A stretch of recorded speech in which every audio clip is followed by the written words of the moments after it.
Turtles Race with Beaver, as told by Joseph Barak and James Barak.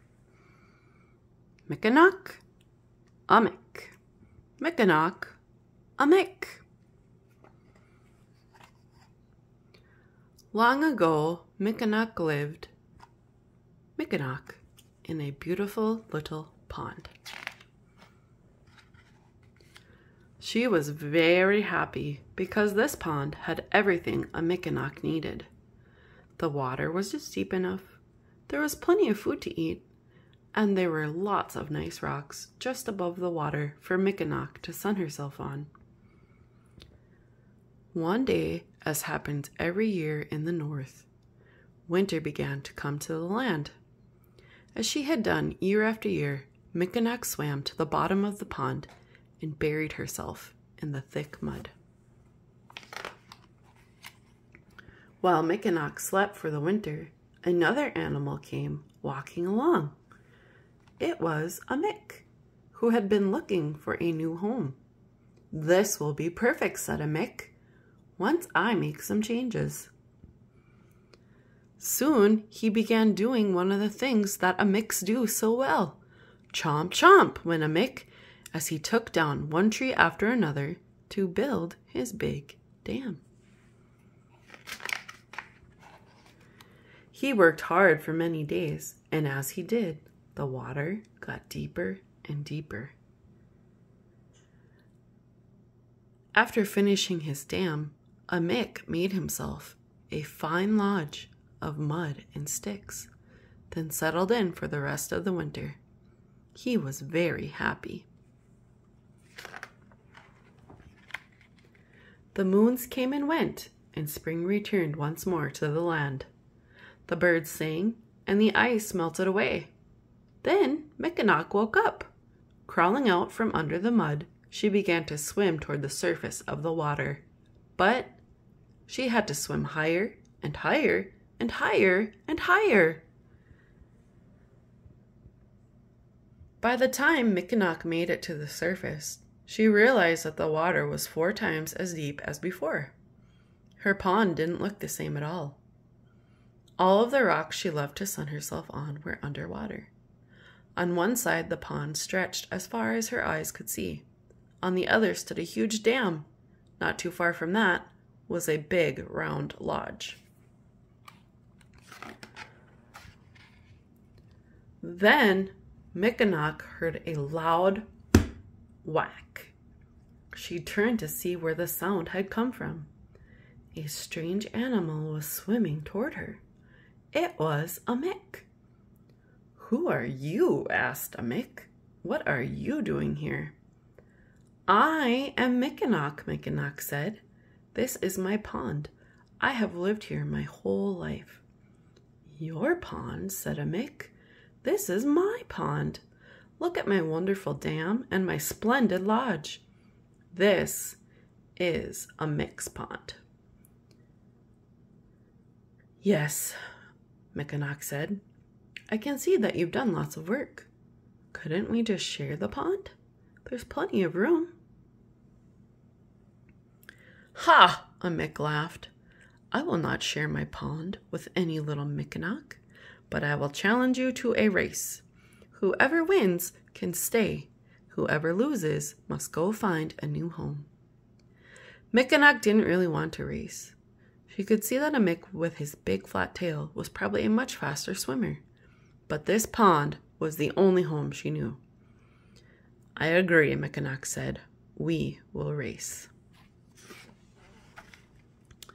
It was decided that the race would take place the next morning at first light. The two would meet on one side of the pond and race to the other.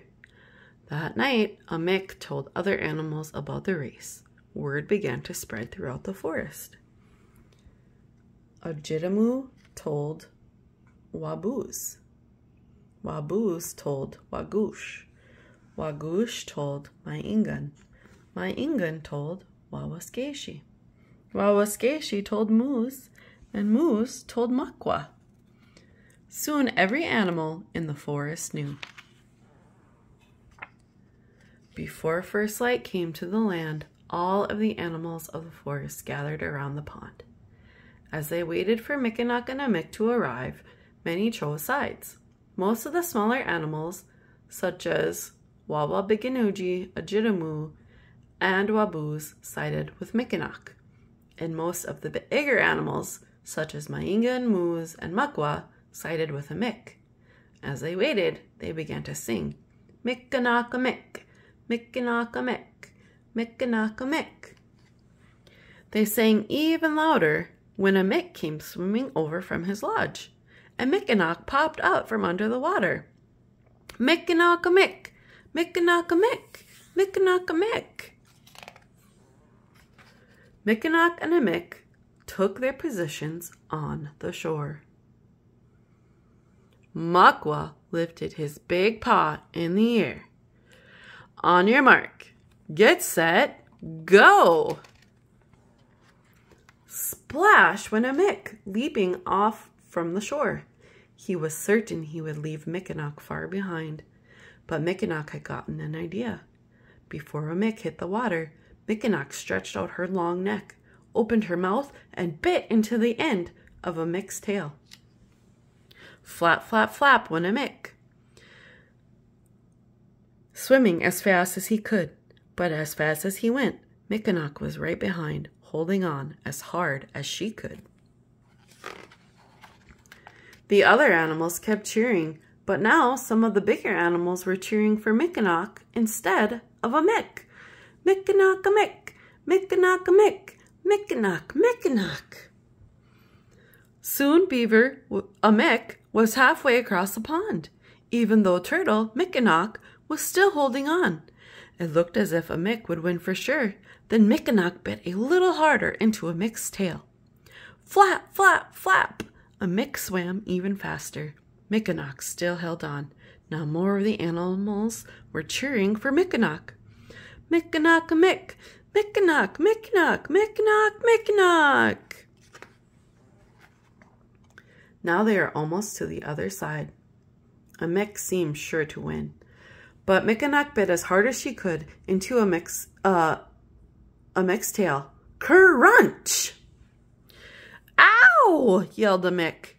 He flipped his big flat tail up and out of the water. When his tail reached its highest point, Mikinak let go. Whee! Sang Mikinak as she flew through the air right over Amik's head.